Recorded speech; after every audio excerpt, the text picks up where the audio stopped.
Aloha, namaste. This is Radha Home, and I'm here with our full moon forecast for this Tuesday, August 1st. The full moon is actually happening at 8:31 a.m. So that's when the sun and the moon are directly across from each other here in Hawaii time. Pacific Daylight Time, it'll be 11:31 a.m. So our moon is actually going to be fullest on Monday night, which is tonight as I film this. The particular place in the sky that the moon is going to be across from the sun is a star called Shravana, right in the middle of Capricorn. And this star means to listen carefully or to learn something new. It's a star where we are able to tune into the deeper messages beneath the things we hear, whether they're words, whether they're, sounds. It's where we can pay attention to our surroundings and glean more than what's on the surface. Shravana is ruled by Vishnu, and Vishnu in the story of this particular star comes in one of his incarnations, one of his avatars, as this little dwarf named Vamana.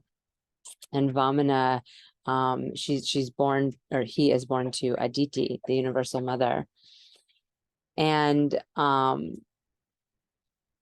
he travels to the kingdom of Bali, not the land that people like to visit, but the king Bali.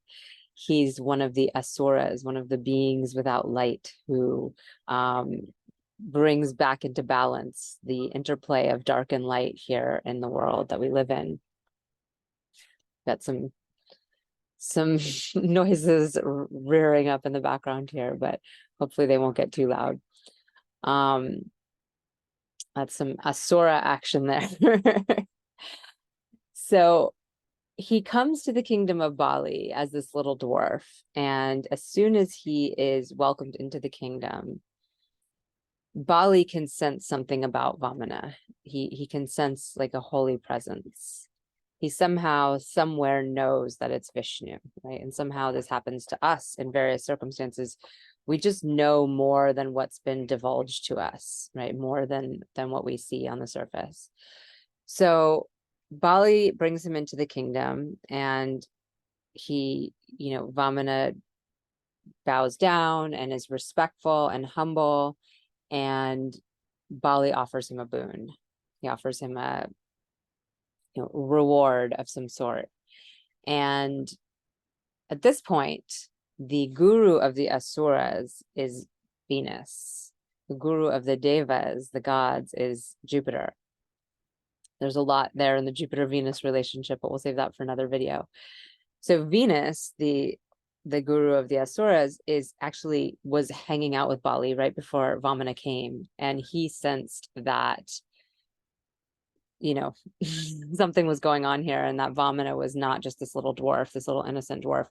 So he hid in this wine jug that Bali and him were sharing, and he jumps out and says, "Don't, this is a trick, this is a trap, don't give him a boon." It's actually Vishnu in disguise. And Vishnu is the maintainer, the sustainer of the universe, of everything that's been created. So he always is there to keep the creation going, right? He's here to manage it and to maintain it. And as such, he's working for the devas. He's not working for the asuras. And in each of the different forms, Vishnu has been said to come to earth, and the most famous probably being Krishna, or Ram.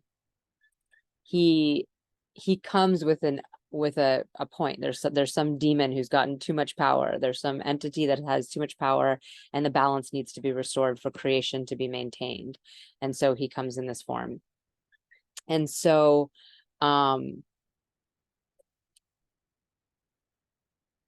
Bali turns to Venus and says, I hear you, Guru, you're probably right. I'm also sensing something magical about this dwarf. But if it is Vishnu, then I feel like honored to give him a boon. And so I'm gonna do it. And he kind of stuffs his guru back in the wine jug. And this is an interesting thing because, we in the Western culture often have this idea of like gods are, well, there's just one God, right? And then there's a demon, the devil, and it's just bad and good. And that's all we can really handle in our Western conceptuality. But in the Vedic world, there's dark and light, and both are needed for the balance of powers. And the gods do a lot of really manipulative things. Like there's a lot of, just like showing up like a dwarf and pretending, kind of tricking this king. And the asuras often have a lot of devotion. And that's the thing that's needed is devotion, bhakti, love. And so Bali has a lot of devotion. He has a lot of prayer within him towards that which is that of which Vishnu is a divine representation of. And so he is kind of happy to be tricked by Vishnu, because he's like, well, that's just, that's what my karma is bringing me towards. Everything that feels good is not necessarily what's best. And on some level, he knows that. So he offers Vamana the boon, and Vamana says, I would like 3 paces of land. And Bali's like, that's not really much of an ask, you're kind of short. 3 paces isn't really gonna be too much. You should probably ask for more. And at this point, Venus pops his head out of the jug again. It's like, nah, don't do it. Don't do it. Don't give him the land. And Vamana says, that's all I want. I just want these 3 paces of land. And so Bali says, done, granted. And in that moment, Vamana grows to be way bigger than Bali, way bigger than his palace, way bigger than all the palaces. He becomes so big that he's able to stretch through the 3 worlds. And he takes his first step, and it encompasses all of the primary world. And then he takes his second step, and it takes all of the above world. And then he takes his final step. Well, he actually doesn't have anywhere to take a final step. He's covered all of the scene and all of what's higher in the heavens at this point. And so he looks at Bali and is like, you said I could have 3 steps, and there's not even room for me to have a third. And Bali doesn't even think about it. He just bows down his head. And Vishnu, as Vamana, steps his 3rd step on Bali's head, pushing him down into the underworld. And he tells him he can be king of the underworld for some time, and then eventually will be recycled back into the upper world. And so this is the star is represented by an ear often, but it's also represented by 3 footprints. And these are Vishnu's 3 footprints that he takes as Vamana. And so we see that, first of all, there's more than meets the eye, right? In any given situation, there's always things that are going on beneath the surface. But sometimes it might be sort of a covert manipulation that we can see, or something that's happening, but there might be a deeper ending than we really understand, right? We can't know the results of our actions. We can kind of guess based on previous experience or what we've learned in this life. But the truth is, we really never know. We never know what a good choice is or what a bad choice is, right? There's some part of all of us, regardless of our spiritual beliefs, that have surrendered to that truth, that you can do all the right things and still end up, in a bad situation, and you can do all the wrong things and end up really graced and with some kind of luck or some kind of boon. So the focus that we often have as humans of this sort of this willful I identity, where we think like, okay, well, I'm the one who did this, and then I get the praise for the thing I've done, and I have to suffer if it doesn't go well. This is putting a lot on our human shoulders, right? There's whole workings going on behind the scenes in every endeavor, in everything we're doing. And we're all so interconnected that even if you don't believe in anything higher than just what you see here on Earth, surely the decisions of all the other people and all the animals and all the different facets of nature that are being affected by all the decisions that are being made, all of these things will affect and alter the outcome of your single person choices that you make. And so at some point we have to find some surrender within us and accept that what will be, and we're, you know, we only have this tiny little piece to work with, and we can do the best we can, and we should, you know, do the best we can, but we ultimately don't know what will come of our actions and our choices. And we'll just have new choices to make and new actions to take in the future. So this is a big lesson that we can learn here in Shravana. And the star in Capricorn really shows us this polarity with Cancer, where our new moon cycle started. And we began in the cycle of our feelings and our emotions, and we want to connect, and we want to have unconditional love, and we want to feel good, right? And we want to be comfortable. We want peace in our heart. And Capricorn full moon, you know, the full moons are always kind of highlighting, it's the apex of the cycle, but it's also highlighting what we're not doing, right? It's like, okay, we've been over here wallowing in our feelings. Now we need to like do something, you know, we need to take action. We need to be responsible. Capricorn's a sign of responsibility, of taking action in the world, of, you know, being grounded with the earth element, but in a very survival way, you know, with an end goal in mind. And the goal is to live another day. And there's this impending doom that we definitely won't live forever, right? There's a very practical fear in Capricorn about our looming certainty, which is that we will die one day, and so will everyone else. So in the face of our aging, and in the face of our, you know, body failings, and in the face of all this stuff, we aim to live another day. We aim to have a roof over our head. We aim to have, you know, our food needs met. We aim to live. And so we have to get practical. And all the feelings in the world, and all the, you know, what feels good and what feels bad is wonderful, but we need a house to hold those in, right? We need to be able to have some structure to hold ourselves. And in another way of looking at it is Capricorn is sort of the natural 10th house of career and responsibilities and status and reputation, and the house of the father. And Cancer is the house of the home and the heart and our feelings and our internal nature, and the house of the mother. So there needs to be something, you know, you need to have a job if you want to have a house, I guess, is one way of looking at it, or the need we have to have both the father and mother energies in our world, and even within ourselves. So this is what's being reflected back to us. And for each of us, it's going to be a different area of our life. So you know, this is sort of a general forecast that I do here, but I do break it down for each of the different rising signs so that you can see what area of your life is. You know, for Libra people, Capricorn is actually the 4th house. Cancer is the 10th of career. So it's flipped. It's on the other side. For all the other signs, it's going to be off however many, and this will be a different area of your life. It could be your area of relationships for you, if you have a Cancer rising, in which case you're in this polarity of self and others in this new moon cycle. So that's why I do those breakdowns, so you can really see what's happening in your life, because that's one of the beauties and elegance of Vedic astrology, is that you actually get to know what's happening. It's not sort of intuitive and airy. It's very concrete and clear and exact, and it shows what's actually happening in your life, particularly if you use a rising sign based approach, because the rising sign is you. It's your body. It's what you're doing in the world. It's where you're going, and it's your actions. And your actions really reflect a huge part of who you are. You know, your inner world and your sort of inner protagonist is you, but there's, you know, what you're doing out there and what everyone else is witnessing is also a big part of you. And it might be a part that you have blind spots around, or don't know yourself as well as you think you do.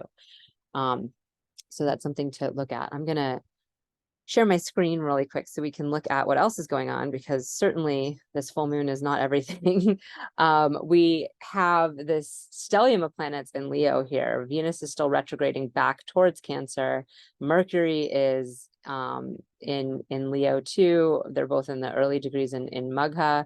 And then Mars is still here in Purva Falguni. So we have Mercury, Mars, and Venus all holding court here in Leo, and bringing a lot of dichotomy to us here in this full moon and in this entire cycle. I spoke about it in the new moon cycle, the dichotomy between Cancer and Leo, right? Like, oh, poor me, I'm a victim, I'm giving and giving and giving and no one's giving back, to the Leo sort of demanding that everyone give back, and I'm on this pedestal and you owe me.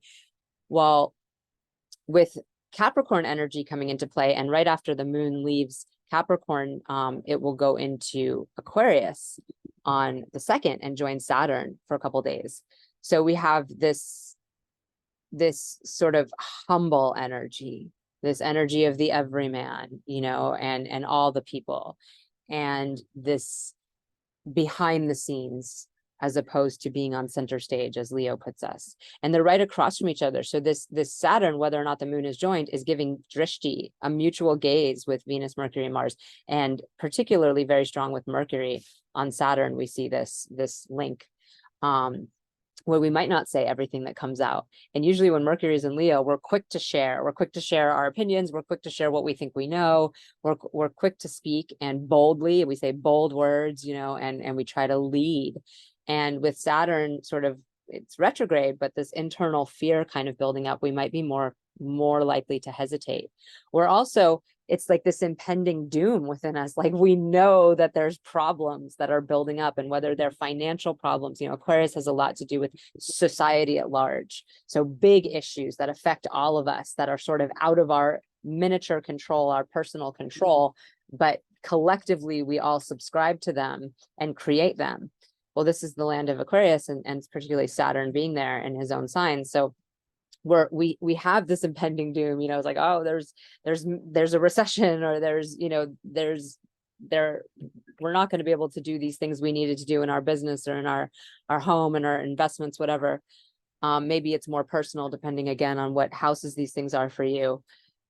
And it's hard to mix that with the Leo energy, because Leo just wants to go out there and buy the thing it wants, and be on the stage and have fun and go to the parties and be seen.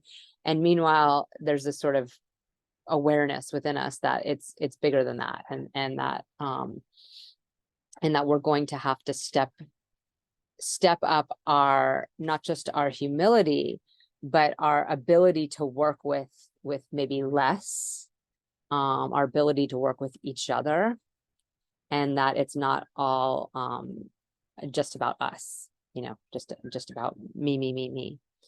And then we also have a drishti here from Jupiter here in Aries, and he's still joined Rahu, but the degrees are getting farther and farther, so the influence of Rahu is less and less. But Jupiter's drishti is, really quite exact on Mars. So we see that there's a self-righteousness about our actions. Like, I did this because I needed to, and Mars is in Leo, where we're in control and we're in charge, and our actions are definitive and decisive and coming from this place of leadership and authority. And Jupiter's like, yeah, you did it because you had to, because these are your beliefs and your beliefs are right. And this is, this is the justification for what you're doing.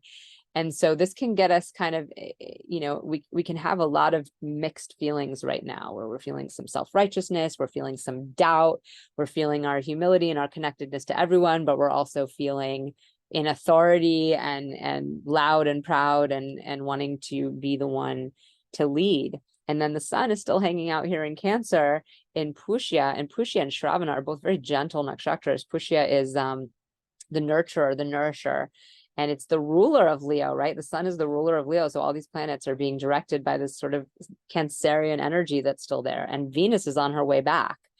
So we can see that there's a part of us that's still really weepy, right? That's still kind of like, just wants to connect and feel good and sort of wallow in our feelings and maybe curl up in a ball and find something to lean against. So a lot of different energies that we're working with in this moment in time. And it's, it's in many ways kind of an exciting time, because we can feel the shifts happening in the air, but there's also this retrograde action making us go back over our past choices and our past beliefs, and really our commitments that we've made with Capricorn, like what we've decided to do, and with Venus in our relations and in what makes us happy. And of course, for both of these, it's also, what do they rule for you? You know, for Taurus and Libra people, Venus is your ruling planet. It has more to do with yourself than your relationships. For, you know, for Capricorn and Aquarius people, I mean, and by people, I mean rising signs, people who their rising sign is Capricorn or Aquarius, you know, Saturn is going to be more about their identity and themselves. And so it really is, it's important to understand the sort of holistic quality of our charts, and that we have every sign. It rules a different area of your life. And even if you don't have any planets in that sign, that area of your life is being brought somewhere by the ruling planet of it. So wherever, you know, Saturn goes in your chart is then ruling over that area of your life, regardless of what you have in your chart. And particularly when it comes to transits, it's important to understand stuff like that. So that's why I do those reports, and you can find them at radahomeastrology.com. I also have a Patreon group where I do those breakdowns that you can click on the link to find. If you like this video, please share it, comment. And I am on the last final day, the first actually, when the full moon officially is tomorrow. The code will stop working, but it is the last final day of 11% off of all of my astrology readings on my website. So you can go to radahomeastrology.com and see the menu of offerings. And if you are inspired, book a reading. We'll see you soon. Happy full moon. Namaste.